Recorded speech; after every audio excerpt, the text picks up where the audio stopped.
Hi scholars, good morning, good afternoon maybe, or maybe good evening. Whenever you are watching this video, whatever time of day it is for you, I hope that you are doing well and that you are ready for a new domain. Okay, we're ready to travel some continents and to explore all of them. I'm so excited to do that with you. So yes, we are done with presidents. We're done with presidents. So now we get to travel to our 7 continents, okay? And if you don't know what continents are areas of land that are both large and continuous and is separated by water. And we actually have 7 of them in the world, okay?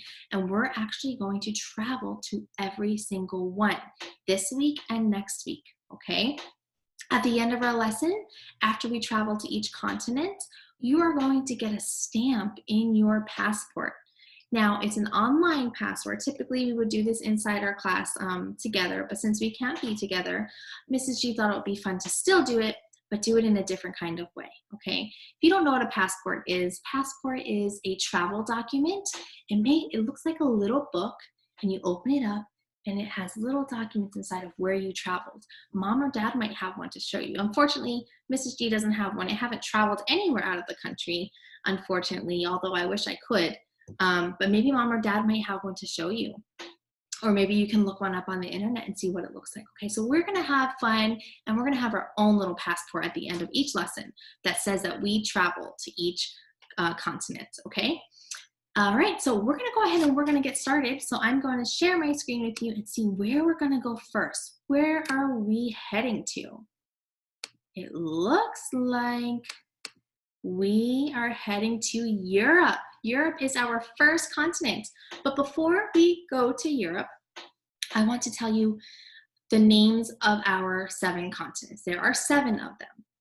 Okay, we have Europe. Then we have Asia. So here's Europe. This is where we're going to travel today. It has the blue star.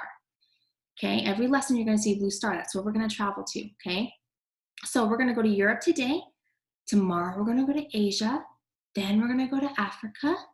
Then we're going to go to Antarctica. Then we're going to go to South America. Then Australia. And then North America. Okay, but today we are going to Europe. All right. Mrs. G has a continent song for you. Hopefully by the end of this lesson, or all the lessons of the continents, you'll be able to remember all 7 names of our continents. So here's a little song for you. You can sing along if you can. Otherwise, you can just watch and listen to the names of our continents. Okay? Enjoy. Europe, Africa, North and South America. Europe, Africa, North and South America. Australia, Antarctica, Asia. Europe, Africa, North and South America. Europe, Africa, North and South America.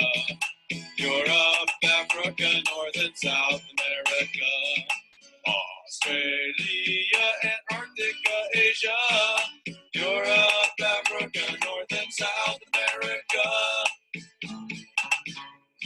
Asia, South America, Africa, Antarctica, North America, Australia, Africa, Europe. Europe, Africa, North and South America. Europe, Africa, North and South America. Australia, Antarctica, Asia. Europe, Africa, North and South America. Alrighty. So that was just a little song to help you remember. Hopefully you'll remember by the end of our domain. Okay? Europe, this is what Europe looks like. There are 50 countries in Europe with a total of more than 742 million people living on the continent. Okay? Europe is so big, it is 3,800 square miles. It features, this is the European flag, and it features a circle of 12 gold stars on a blue background. They stand for the unity and harmony among the people of Europe. And if you don't know what unity and harmony means, it simply just means that they're joined together. They're in agreement with each other, and they're going to do things together. And that's what that means here. Okay, so it's a blue background with 12 gold stars. The largest country in Europe is Russia. It is also the world's largest country by land mass. Okay, it is 6.6 million square miles. So if you look here at the map in the orange, that is just Russia alone. Okay, now you can see why it's so large. It's the largest country in Europe, Russia. It's big. And here are some Russian pictures that show you what is in Russia, just a couple of places that people go. This is St. Petersburg suburbs, is like a residential area where people live. And the other one is the Red Square. It's pretty popular in Russia. Why do you think it might be called the Red Square? Maybe because it's red? Maybe. The smallest country in Europe is called Vatican City. It's not only the smallest country in Europe, but also in the world. Vatican City, okay? It is located in Italy, and it is the smallest country by size and population. When Mrs. G says population, that means like the amount of people that live there, okay? It's the smallest country in the world. Another country in Europe is England.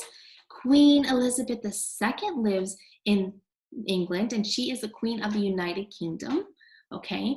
And this is her palace. This is Buckingham Palace right here. This is where she lives, okay? It has been the home to Queen Elizabeth since the year 1837. Now, if you can imagine that, we're in the year 2020. So if this has been her home since 1837, that's been a long time, right? So this is her official home, and this is where she lives. But sometimes she lets people have meetings and receptions, important events in the palace too, okay? Would you like to live in this palace? I would. Big Ben is a really famous clock tower of London and one of the most visited tourist spots in England, okay? It's famous for its huge bell. You can see here, it's a huge bell probably up in there somewhere. And it weighs more than 13 tons. And if you don't really know what 13 tons feels like or weighs, that's almost 6 times as heavy as a giraffe. So try to envision you carrying 6 big giraffes. That's how much it weighs, okay? It is so loud that if you stand next to it and it chimes and it goes off the bell, you can feel the vibration in your body, okay? And it is made out of tin and copper. All right, and I have a little clip, I'm not gonna play the whole thing, but just a little clip of what it sounds like when you hear the bell ring, okay?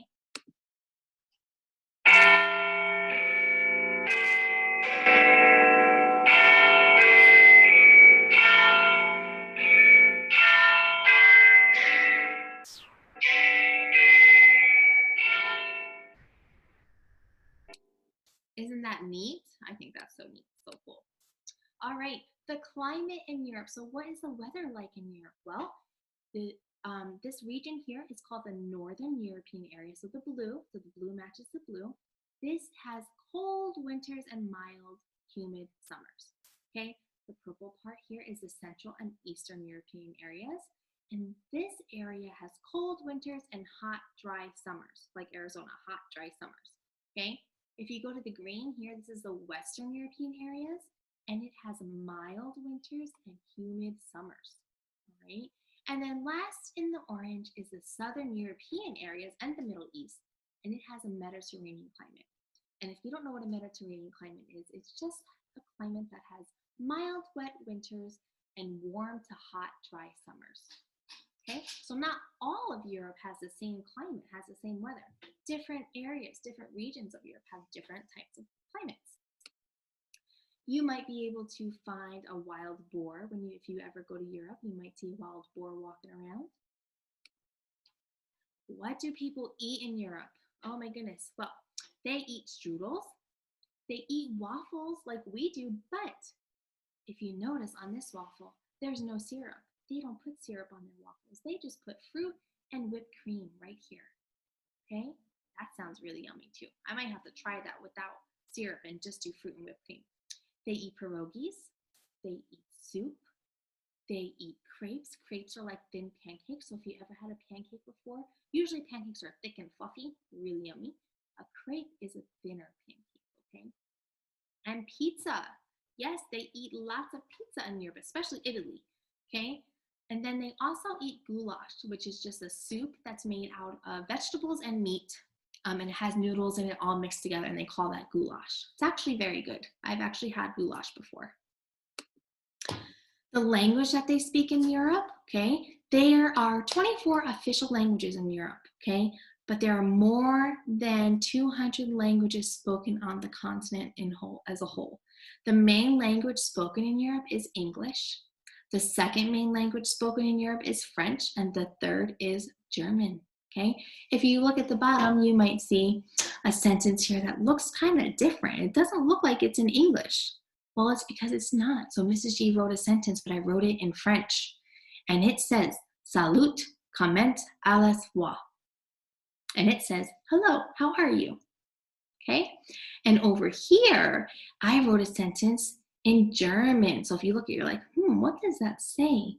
In German, it says, Ich hoffe es geht euch allen gut. Miss G can't say that good. But it says, I hope you are doing well. Okay, so they speak mainly English, but then they also can speak French and German as well. All right, that was your lesson for Europe. Okay, this is what I was talking about in the beginning, your passport. So it looks like this. Usually it's like in a little book. So I made it kind of a little different since we're doing this online learning. But I have stamped your passport. So it says, welcome to Europe. That means that you've been to Europe.